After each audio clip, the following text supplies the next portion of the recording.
terminé esperando un hijo de otro hombre y no sé cómo enfrentar esto. Si te gustan estas historias, suscríbete al canal y deja tu like. Me ayuda un montón. Hay momentos en que me encuentro completamente inmóvil, como si al no moverme pudiera retroceder el tiempo. Estoy sentada en la esquina de la cama, con las manos frías entre las piernas, fijando la vista en un punto de la pared, intentando descifrar cómo solucionar todo. Pero no hay respuesta. Nunca la hay. Y por más que repase cada detalle, cada decisión, cada mirada que ignoré, no puedo evitar sentir que ya es demasiado tarde para regresar. Porque aunque nadie lo sepa aún, yo ya conozco la verdad. Sé lo que he hecho y lo que eso implica. Soy consciente del costo y de lo que está en juego. Y aún así, no tengo idea de qué hacer. Mi nombre es Clara. Tengo 29 años, un apartamento ordenado, un trabajo que cumple su función, amigos dispersos, y un prometido que hasta hace poco consideraba el gran amor de mi vida, Julián. Si alguien me hubiera preguntado hace un par de años cómo describirlo, habría dicho que era la estabilidad en forma humana. No era el más apasionado, ni el más espontáneo, pero era constante, confiable y claro en su forma de querer. Nunca me hizo promesas grandilocuentes, pero cumplió cada pequeña cosa que dijo. Me abrazó fuerte cuando la ansiedad me paralizaba, me cocinaba en silencio cuando el trabajo me sobrepasaba, me daba espacio cuando necesitaba respirar y me sostenía cuando ya no podía más. Nos conocimos en una reunión aburrida de amigos en común. Él estaba en un rincón con una copa de vino tinto y una sonrisa honesta. No fue un flechazo, ni una historia de fuegos artificiales ni conversaciones profundas de madrugada. Fue una historia que se cocinó a fuego lento, donde empezamos con cafés que se convirtieron en cenas, y cenas que terminaron en películas bajo mantas. No hubo drama, solo una especie de paz que se fue instalando entre nosotros. Me acostumbré a su ritmo, a su forma de ver el mundo y a su manera de organizar la cena por colores.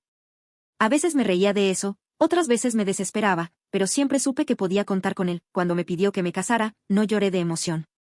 Lloré de alivio, porque sentí que había encontrado un hogar en una persona. Y durante un tiempo, esa idea me sostuvo como un faro. Planeamos la boda con calma, sin urgencias y con gusto por los detalles. Yo quería algo simple, con flores silvestres y mesas largas. Él quería que su madre estuviera cómoda y que no faltara vino. Éramos un equipo. O eso pensé, porque a pesar de que la superficie era perfecta, algo dentro de mí ya empezaba a desconectarse, aunque no sabía cómo nombrarlo. Desde afuera, nuestra vida parecía ideal. Julián y yo teníamos ese tipo de vínculo que otras parejas usaban como referencia. Éramos tranquilos, estables, previsibles.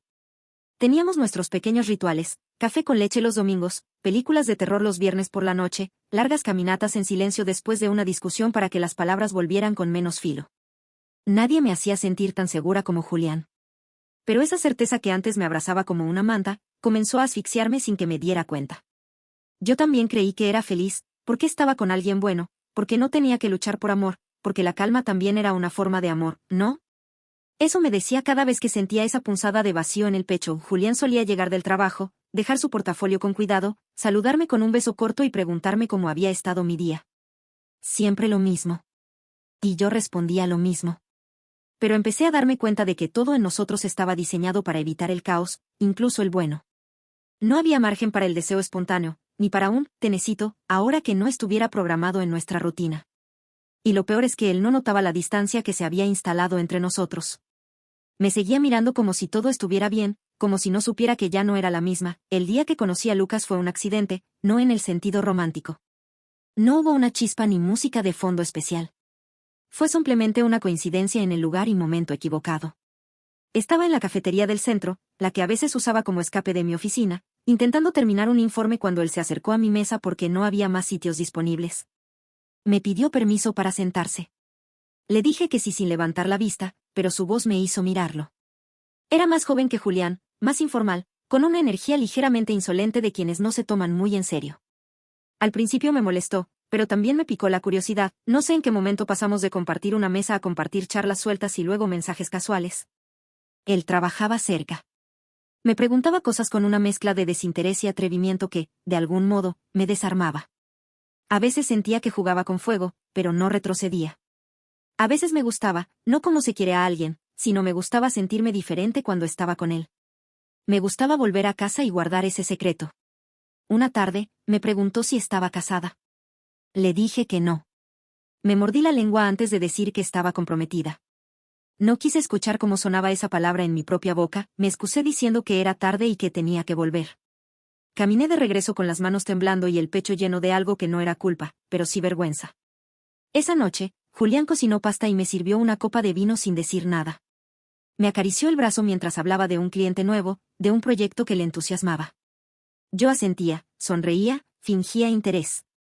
Lo miré a los ojos y sentí que ya no podía sostenerle la mirada sin sentirme una farsante. Y, sin embargo, no dije nada. Me aferré a esa normalidad como quien se aferra a una balsa que ya tiene grietas, pero que todavía flota. No fue una decisión. No fue un plan. No me desperté un día y dije, voy a hacer esto. Ojalá hubiera sido así. Ojalá pudiera culpar al alcohol, a una discusión, a un momento de debilidad momentánea. Pero no hubo excusa. Lo que pasó ocurrió porque lo permití, porque lo alimenté, porque me dejé llevar por una necesidad que nunca tuve el valor de enfrentar con honestidad.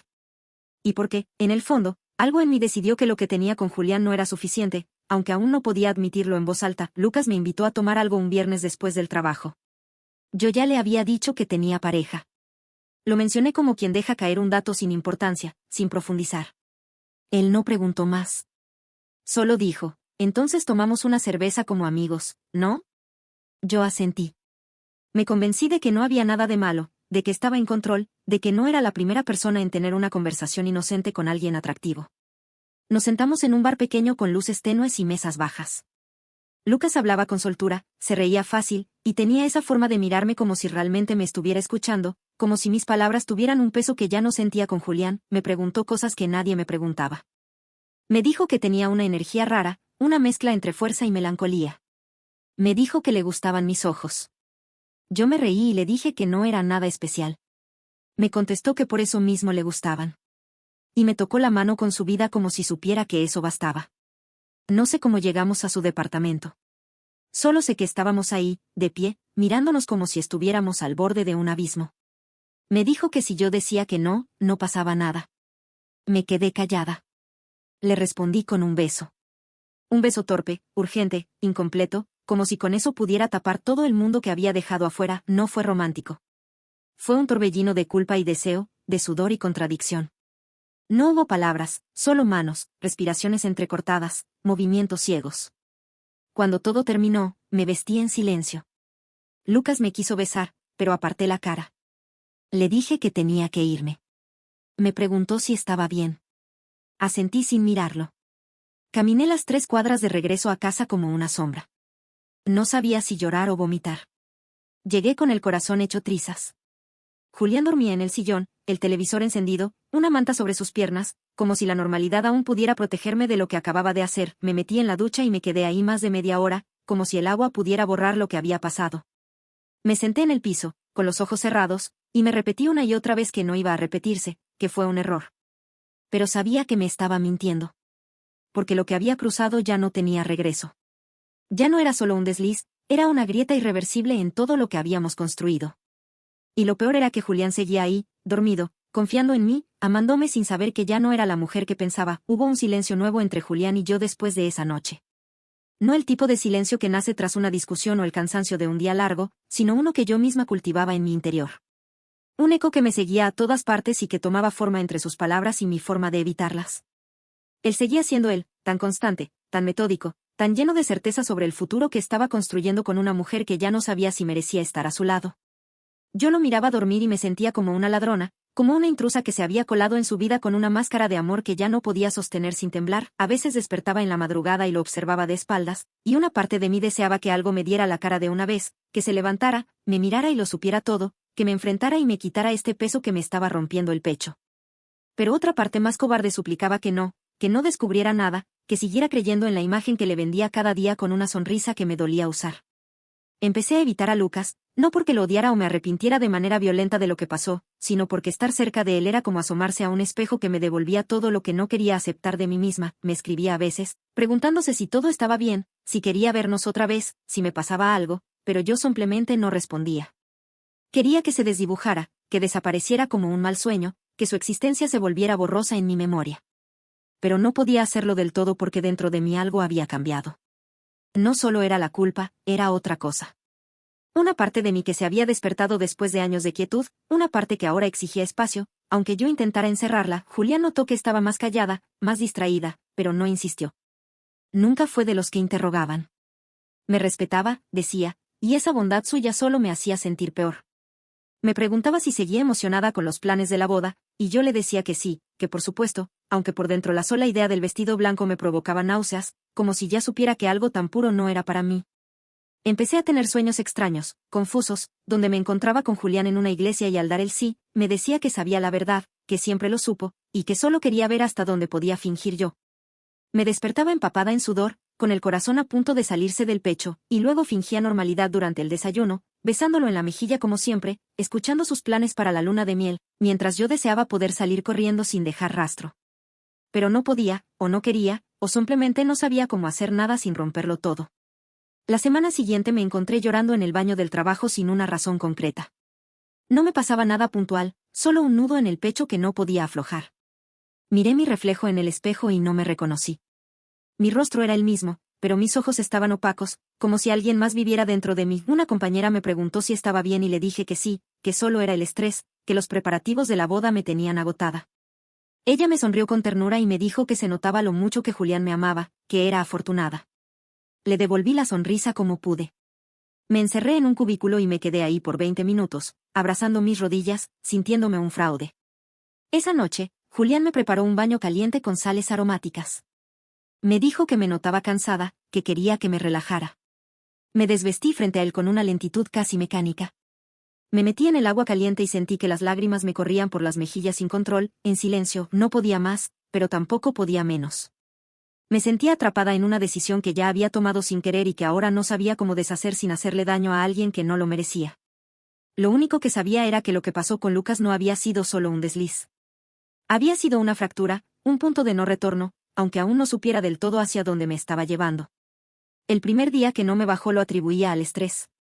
Mi cuerpo siempre fue irregular, y en los meses previos había pasado por tantas emociones juntas que me parecía lógico un pequeño desajuste.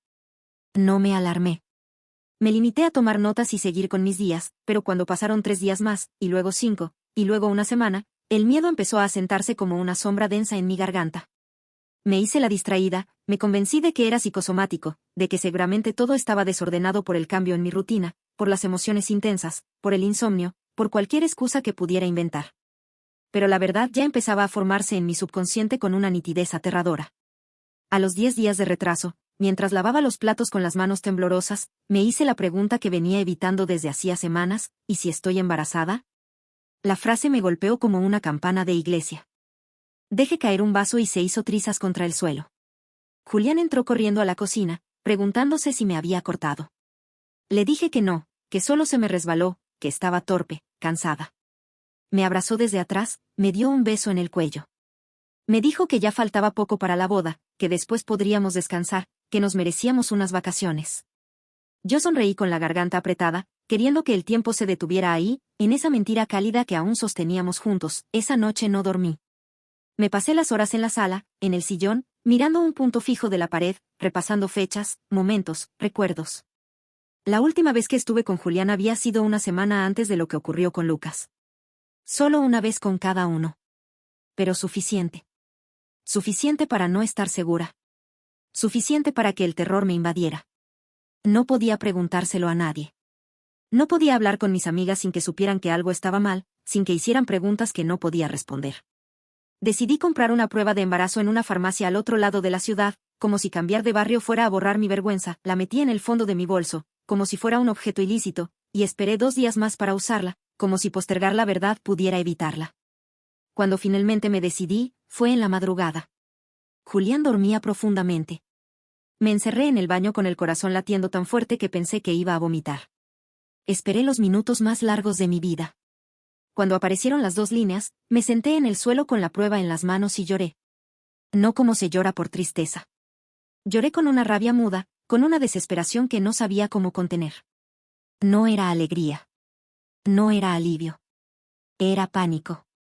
Era la certeza de que había cruzado todos los límites posibles, que había arrastrado una nueva vida a una historia que ya estaba manchada. Y lo peor, no podía asegurar que era de Julián. No podía asegurarlo sin mentirme. No podía contárselo sin destruirlo. Y no podía seguir como si nada. Me miré en el espejo y me di cuenta de que mi rostro era otro. Ya no era solo la culpa lo que me consumía. Ahora era el miedo, el puro y crudo miedo de no saber qué hacer, a quién decirle, cómo seguir. Me abracé las rodillas, con la prueba en la mano y por primera vez en mucho tiempo deseé desaparecer. Porque había cometido errores antes, pero ninguno tan irreversible como este. Pasaron los días y el secreto se volvió parte de mí, como una piedra en el zapato que no puedes quitarte. Cada vez que Julián me tocaba con ternura o me abrazaba por detrás, me dolía el alma. Lo escuchaba hablar de nuestros planes de familia y quería gritar. Quería suplicarle que se detuviera, que no soñara más, que no construyera castillos sobre esta arena movediza. Pero me callaba. Una parte de mí, la más cobarde, seguía esperando que algo resolviera todo por mí. Un milagro. Un accidente. Cualquier cosa que me evitara tener que tomar una decisión. Una noche, mientras él dormía a mi lado, me giré hacia él y lo miré largo. Observé su respiración tranquila, su expresión serena, el modo en que una de sus manos descansaba cerca de mi brazo. Era hermoso. Era bueno. Era mío. Pero yo ya no lo era completamente.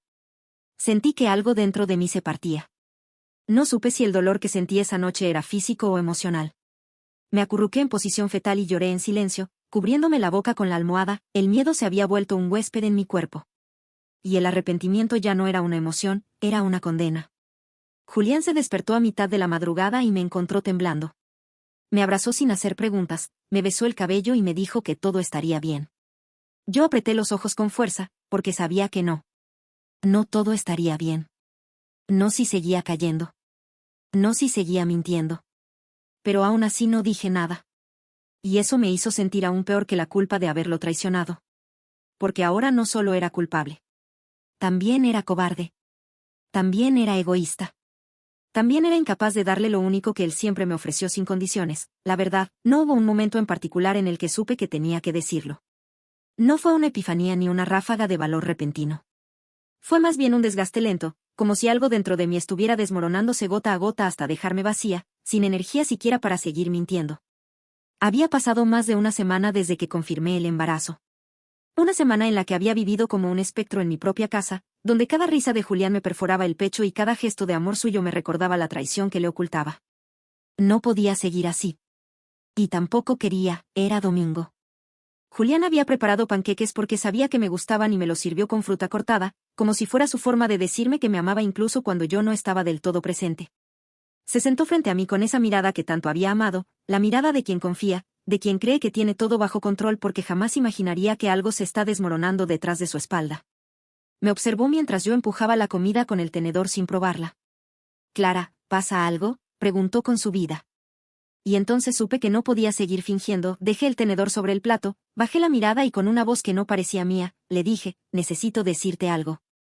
El silencio que siguió fue como un corte limpio, como si el mundo entero se detuviera para escucharme. Le conté todo. No devolviendo. Se lo conté entrecortado, entre lágrimas, entre pausas en las que creía no poder seguir. Le dije que lo había engañado, que fue una sola vez, una noche tonta y cobarde en la que me sentí sola, confundida, herida por nuestras peleas, y me dejé llevar por el consuelo barato de alguien más. No le dije el nombre. No quiso saberlo. No hacía falta. Lo único que sí necesitaba oír, y lo supe cuando me miró sin parpadear, era lo que vino después. «Estoy embarazada», le dije con la voz rota. Y después de un silencio insoportable, añadí, «No sé de quién es». Vi cómo su rostro se descomponía lentamente. Se quedó quieto, como si le hubieran arrancado el alma en un solo movimiento. Esa calma fue 1000 veces peor que cualquier arrebato, porque la calma de Julián era la de un hombre que ya no lucha. Era la resignación pura, la aceptación brutal de que lo que más cuidó, lo que más amó, lo que más planeó, acababa de deshacerse entre sus manos sin que pudiera hacer nada para detenerlo. «¿Desde cuándo lo sabes?», me preguntó al fin. Le dije la verdad, varios días. Se puso de pie con lentitud, agarró las llaves y su abrigo. Yo supliqué, le rogué, le pedí que no se fuera, que habláramos, que buscáramos una salida. Pero él no me gritó, no me insultó, no me juzgó. Solo me miró una última vez, con una tristeza que no se parecía a nada que hubiera visto antes, y dijo, «Yo te habría perdonado todo, Clara. Menos esto». Y se fue. Después de eso, el tiempo perdió forma. Los días se hicieron iguales. Mis amigas me hablaban, pero yo ya no podía escuchar. Dejé de contestar mensajes. No fui a ninguna cita médica. Empecé a vivir en modo automático, como si solo mi cuerpo siguiera funcionando mientras mi alma quedaba detenida en ese desayuno que lo destruyó todo. Pensé en escribirle, en jurarle que no fue algo planeado, que lo amaba, que me arrepentía con cada fibra de mi cuerpo. Pero no lo hice, porque sabía que no había explicación suficiente. No había perdón posible. Lo había perdido, no solo como pareja, sino también como persona. Había hecho que su fe en mí se desmoronara. Ahora estoy aquí, sola en un apartamento que alguna vez compartimos, mirándolo con la que él mismo había empezado a construir por amor a un hijo que ya no quiere. Pensando si alguna vez volveré a sentirme digna. Pensando si alguna vez podré mirar a mi futuro sin pensar en todo lo que arruiné. No sé qué voy a hacer. Ni con el embarazo. Ni conmigo. Solo sé que lo perdí. Y que fue mi culpa.